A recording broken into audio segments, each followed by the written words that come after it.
কলকাতার আনাচে কানাচে ছড়িয়ে রয়েছে বিভিন্ন মন্দির। তার মধ্যে কিছু আমরা জানি, কিছু আমাদের অজানা।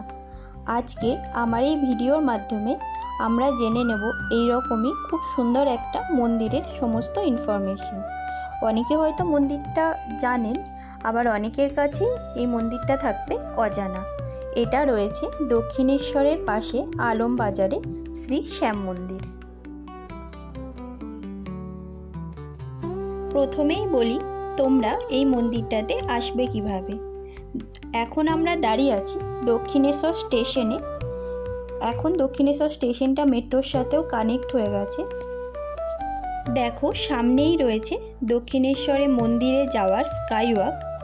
এখান থেকে ঠিক লেফট সাইডে রাস্তা ক্রস করে যে মোড়টা পড়বে, এটা হচ্ছে আলমবাজার। বাজার কলকাতার সামনের দিয়ে যে রাস্তাটা গেছে আলমবাজারে, এই রাস্তা দিয়ে 5 মিনিট ওয়াকিং ডিস্টেন্সে পড়বে এই মন্দিরটা। চাইলে তোমরা এই রাস্তাটা টোটোতেও আসতে পারো, টোটো ভাড়া পড়বে 10 টাকা। এই মন্দিরটি হলো আলমবাজারে শ্রী শ্যাম মন্দির, যাকে খাটু শ্যামজিও বলা হয়ে থাকে। খুব সুন্দরভাবে নাগারো শিল্পকৃতির সূক্ষ্ম হাতের কাজে ফুটিয়ে তোলা হয়েছে এই মন্দিরের মেন এন্ট্রি গেট সাথে সম্পূর্ণ মন্দিরটি। মেন এন্ট্রি গেটের একদম উপরে রয়েছে 3টে ময়ূরের স্ট্যাচু, আর তার ঠিক নিচেই খুব সুন্দর সূক্ষ্ম হাতের কাজে সাজানো হয়েছে এই টোটাল মেন এন্ট্রান্সটা। ভিতরে ঢুকেই লেফট সাইডে রয়েছে বিনামূল্যে জুতো রাখার জন্য একটা শু স্ট্যান্ড, আর ঠিক তার পাশেই রয়েছে পুজো সামগ্রীর একটা দোকান।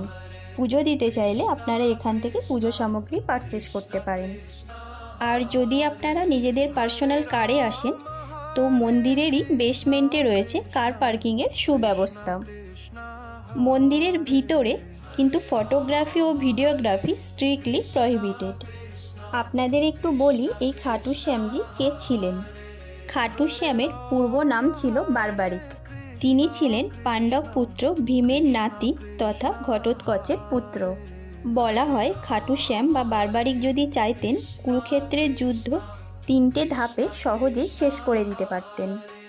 ছোট্টবেলা থেকেই বারবারিক ছিলেন শিব ভক্ত। তিনি মহাদেবের কাছ থেকে 3টে বাণ আশীর্বাদ স্বরূপ পেয়েছিলেন। ধনুক পেয়েছিলেন স্বয়ং অগ্নিদেবের কাছ থেকে। কুরুক্ষেত্রের যুদ্ধ শুরু হলে বারবারিক যুদ্ধে অংশগ্রহণের ইচ্ছা প্রকাশ করেন। বারবারিকের মা তাকে পরামর্শ দিয়েছিলেন সবসময় যারা দুর্বল হয়ে পড়বে সেই দলের হয়ে যুদ্ধ করতে। তিনি যুদ্ধের জন্য অগ্রসর হলে স্বয়ং শ্রীকৃষ্ণ ব্রাহ্মণ বেশে ওনার সামনে এসে দাঁড়ান এবং তাকে জিজ্ঞাসা করেন তিনি কোন দলের হয়ে লড়তে চান। বারবারিক উত্তর দেন তিনি পাণ্ডবদের হয়ে লড়তে চান। শ্রীকৃষ্ণ তাকে আবারও জিজ্ঞাসা করেন যদি কৌরবরা দুর্বল হয়ে পড়ে তখন তিনি কি করবেন। বারবারিক উত্তর দেন তখন তিনি কৌরবদের হয়ে লড়বেন। তখন শ্রীকৃষ্ণ বুঝতে পারেন এইভাবে দল পাল্টাতে থাকলে কুরুক্ষেত্রের যুদ্ধে বারবারিক ছাড়া আর কেউই জীবিত থাকবেন না। তখন শ্রীকৃষ্ণ বারবারিক থেকে তার মস্তক চেয়ে নেন। যখন বারবারিক বুঝতে পারেন যে উনি ব্রাহ্মণ না শ্রীকৃষ্ণ, তখন তিনি কোনো রকম দ্বিধা না করে তার মস্তক শ্রীকৃষ্ণকে দিয়ে দেন। শ্রীকৃষ্ণ তার লাস্ট ইচ্ছা জানতে চাইলে বারবারিক বলেন তিনি এই কুরুক্ষেত্রের যুদ্ধ নিজের চোখে দেখতে চান।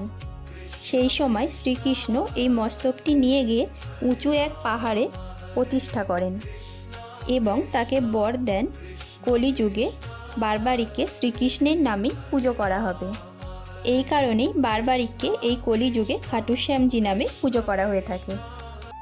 মন্দিরের মেন গর্ভগৃহে রয়েছেন খাটু শ্যামজি, আর দুপাশের 2টি গর্ভগৃহে রয়েছেন রাধাকৃষ্ণ ও সিদ্ধিদাতা গণেশ। খাটু শ্যামজিকে কলিযুগের সবচেয়ে ক্ষমতাশালী দেবতা বলে মনে করা হয়। এই মন্দিরটি প্রত্যেক দিন সকাল 6টার থেকে দুপুর 1টা ও বিকেল 4টের থেকে রাত্রি 10টা অবধি খোলা থাকে। সন্ধে 6টার সময় সন্ধ্যা আরতি হয়। মন্দিরের প্রত্যেকটা ওয়াল খুব সুন্দর নিখুঁত হাতের কাজে সাজানো হয়েছে, আর টোটাল মন্দির প্রাঙ্গণ ভীষণ নিট অ্যান্ড ক্লিন। একদিন টাইম করে এসে ঘুরে যান, আশা করছি আপনাদেরও এই মন্দিরটা খুব ভালো লাগবে। ভিডিওটি ভালো লাগলে ও ইনফরমেটিভ লাগলে লাইক কমেন্টের সাথে সাথে আমাদের YouTube channel royal star riders RSR subscribe করে আমাদের সাপোর্ট করবেন ও পাশে থাকবেন। Thank you for watching.